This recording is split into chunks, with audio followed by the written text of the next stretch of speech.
Giliran misalnya mohon maaf pacarannya lama gitu kan ya kayak gitu pas udah mulai ditanya nikah ragunya luar biasa kayak gitu ya emang hal-hal semacam ini akan selalu muncul kayak Makanya gitu. bisa disebutkan menikah itu menyempurnakan separuh agama kan. Oh iya bukan separuh jadi sebagian kadang-kadang hitungan sebagian itu bukan sebagian sama rata tapi bisa jadi sebagian itu adalah sebagian besar. Oh gitu. Nah, jadi hitungan sebagian itu bukan hitungan kita dibagi dua gitu enggak. Oh enggak. Tapi salah paham tuh. Iya, kadang-kadang memang itu yang memaknai hadis itu kita tidak bisa dengan cara kita, tapi harus memang ada metodologinya.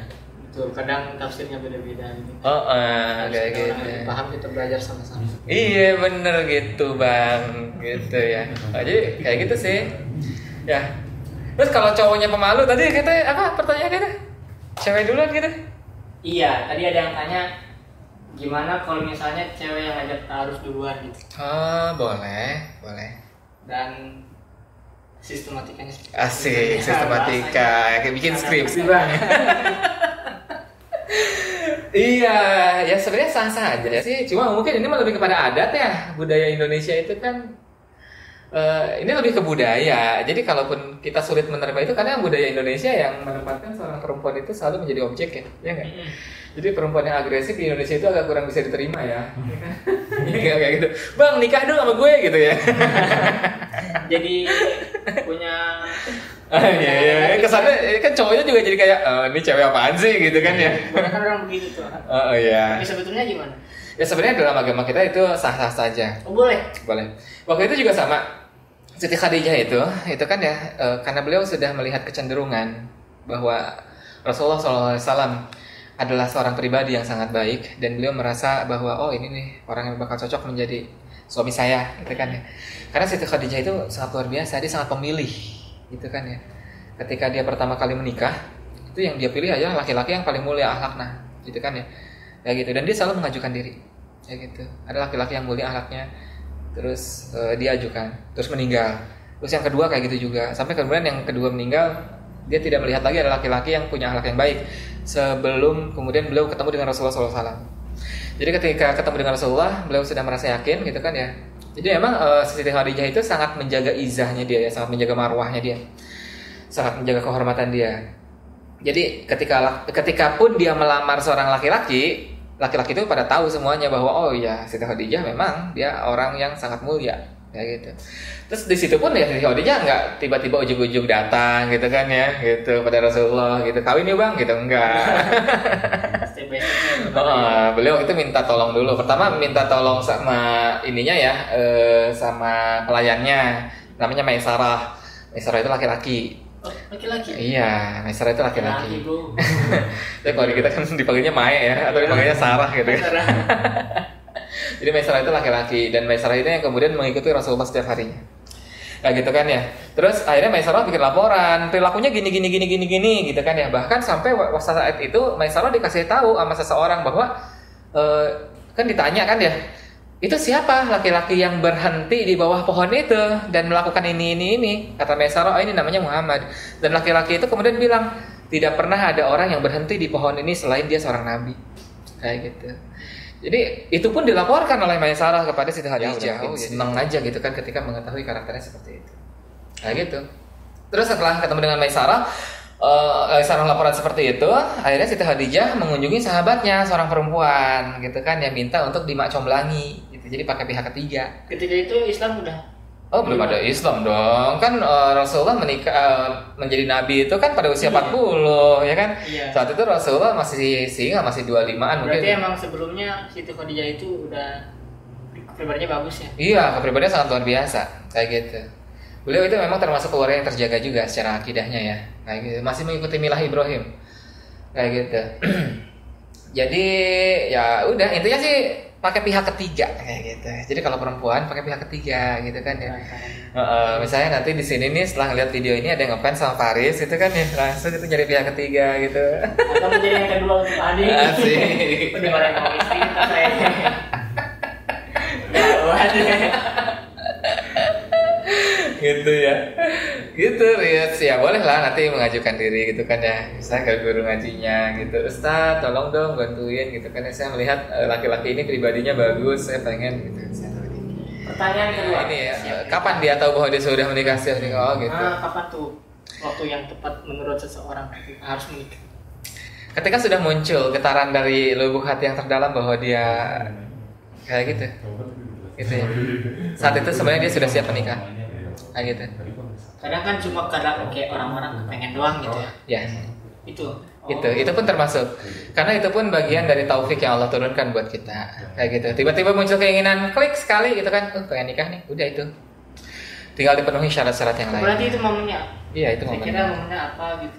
Momennya kalian turun dari mobil bus terus berpandangan mata gitu. Ya Korea banget ya. Drakor. Iya. Berarti saya dulu. Oh gitu. Oh belum ada. Belum kita yang didik. Nggak ada. Kalau didik dia daftar antrian udah panjang gitu kan. Jadi tinggal nunjuk gitu. Masya Allah. Iya, astagfirullahaladzim. Jadi kayak gitu ya. Jadi seringkali Allah memberikan tanda-tandanya itu simple kok, gitu sih. Itu ya. Tapi itu dengan niat tulus sih ya. Kalau niatnya emang untuk pacaran, enggak sih. Bukan. Arahnya bukan ke situ. Pacaran setelah menikah. Oh iya, pacarannya setelah menikah kayak gitu, insya Allah. Gitu ya. Jadi sesimpel itu sih sebenarnya kadang-kadang ya. Jadi tidak usah dipersulit. Kayak gitu. Kadang-kadang juga kita ngelihat sekedar alasan bahwa aduh umur udah tua gitu kan ya. Walaupun sebenarnya kalau umur sih tidak jadi jaminan sih ya, lebih ke mental sih. Kayak gitu. Ya insya Allah. Tapi intinya itu sih mendingan deketin orang-orang baik, orang-orang soleh. Karena dengan kayak gitu kan kita lebih terarah aja gitu, lebih bisa membaca kebutuhan diri kayak gitu. Jadi ketika kita mengukur, kita menilai, oh iya saya pengen nikah itu bukan karena emosional aja kok, tapi emang udah saatnya udah butuh gitu kan, kayak gitu. Kalau dari pandangan agama, momen itu ketika kapan? Maksudnya apa? Momen pas harus menikah gitu. Momen pas harus menikah? Iya. Maksudnya gimana ya? Coba. Misalnya gini, bingung juga ya. Yakin bangetnya gitu? Iya gitu. Atau ada kriteria tertentu nggak dari agama Islam? Ini pertanyaan yang ditanyakan para cowok karena tadi laki-laki itu mayoritas lebih ke ingin mengalihkan ketakutannya. Makanya tadi jawabannya, kalau kalian sudah punya satu macam keyakinan bahwa ini sudah saatnya kalian menikah, ya udah itu. Jadi kalian jangan nunggu yakin banget karena akan jarang sekali laki-laki mengalami hal itu. Jadi jangan tunggu sampai yakin banget gitu.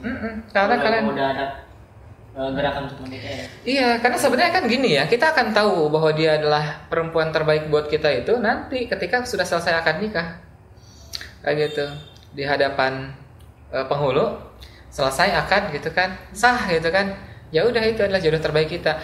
Jadi kalian jangan bertanya sekarang gitu kan ya. Bagaimana saya tahu dia jodoh terbaik saya? Ya sekarang mah nggak ada jawabannya. Jawabannya nanti setelah akad nikah. Walaupun dia pacarannya udah sampai ratusan tahun gitu kan ya. Nah, ya. Kalau belum akad nikah ya dia bukan jodoh terbaik kita.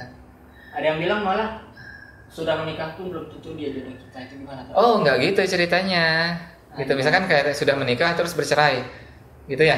Tahu deh. Ya kalau udah menikah ya itu jodoh kita. Oh gitu lah. Kalau dia sudah menikah itu jodoh kita. Terlepas Kalau dia itu kemudian cerai itu gimana? jodohnya nyampe situ. Oh, Iya. lain lagi gitu. Iya, berarti misalkan dia menikah, terus setelah 2 tahun mereka bercerai, ya berarti jodohnya cuma 2 tahun. Tidak ada istilahnya tidak berjodoh. Kayak gitu. Tapi emang jodohnya, takdir jodohnya hanya 2 tahun. Kita nggak bilang, oh saya tidak berjodoh dengan dia. Kayak gitu, nggak bisa bilang kayak gitu. Oh, gitu. Prinsipnya nggak demikian. Setiap orang yang bertemu itu sudah ada garis jodohnya. Kayak gitu. Jadi katakan itu jodoh kita, berarti itu saat-saat setelah akad gitu ya. Nah, jodoh terbaiknya itu yaitu setelah akad. Misalkan sampai saat ini nih kita masih ragu aja terus kan ya, gitu ragu kan. Terus, tapi ketika emang itu sudah akad, ya udah hilangkan keraguan itu. Kenapa? Karena Allah sudah menjawab itu. Takdir sudah menentukan bahwa dia adalah jodoh terbaik kita. Apa cirinya bahwa dia sudah jodoh terbaik kita? Ya saat itu Allah mengizinkan kita untuk menikah. Gitu. Karena akan ada banyak cara untuk Allah memisahkan dua orang yang tidak berjodoh, macam-macam gitu. Entah itu salah satunya meninggal, entah itu kemudian tiba-tiba keluarganya tidak setuju, entah itu mungkin terjadi perselingkuhan dan lain sebagainya ya. Gitu. Banyak kok, bukan cuma di sinetron, di kejadian nyata juga ada yang udah sebentar lagi menikah tiba-tiba nggak jadi gitu ya, ada kayak gitu. Aku dia juga dulu pernah menghadapi momen yang seperti itu di depan mata sendiri. Pernah jadi, namanya kita mahasiswa kan diminta untuk jadi panitia walimah temannya kayak gitu. Tiba-tiba si ikhwannya nggak datang gitu kan. Jadi beneran kayak sinetron nih. Iya benar. Kayak sinetron. Cuma waktu itu nggak ada kamera sih ya. Harusnya kan live gitu kan ya. Akhirnya gimana? Akhirnya dan si penghulunya itu dia waktu itu kan itu di kampung, si penghulunya itu diantar sama adiknya kayak gitu. Akhirnya si penghulunya bilang gini, mau nikah nggak nih gitu kan ya, kalau emang mau udahlah nih nikah sama adik saya aja gitu. Dan akhirnya si ceweknya udah nangis aja kan gitu, udah malu kan. Keluarga laki-lakinya juga sama, udah malu banget kayak gitu. Saya sampai sekarang sih awet. Alhamdulillah. Karena yang perempuan itu teman sendiri. Oke, balik lagi ke yang tadi awal. Cara mengatasi keraguan seorang laki-laki itu seperti apa tuh? Ya itu, karena ragu-ragu itu asalnya dari setan ya, yuwaswisu fi sudurinas. Ya udah, maka cara menghilangkannya satu, tingkatin keimanan kita. Udah satu aja. Satu aja. Gak usah banyak-banyak. Oke. Ya. Ada lagi? Gitu sih. Jadi selama kita tidak menyimpan keimanan mah akan terus ragu ya. Terutama orang soleh. Kalau orang soleh itu tekanannya akan jauh lebih tinggi. Kayak gitu. Kenapa begitu ya? Ya iyalah, seiring meningkatnya keimanan kita, ujiannya juga makin gede dong. Iya, ibarat pohon tinggi, makin besar pula angin yang gitu. Bahasanya terlalu tinggi. Iya. Iya. Udah setengah jam ya? Udah belum? Ya. Udah setengah jam pas. Oke, terima kasih atas informasinya. Kita bincang-bincang sebentar. Iya. Semoga kita bermanfaat. Amin. Semoga kita yang bermanfaat atau ilmunya yang bermanfaat. Semoga apa ya? Semoga apa yang kita sampaikan ini bermanfaat banyak orang gitu kan. Amin. Terima kasih banyak udah bisa datang kemari gitu kan. Iya. Bisa memberi pencerahan untuk teman-teman kita semua. Amin. Semoga menjadi pencerahan. Semoga berkah. Amin. Oke, terima kasih.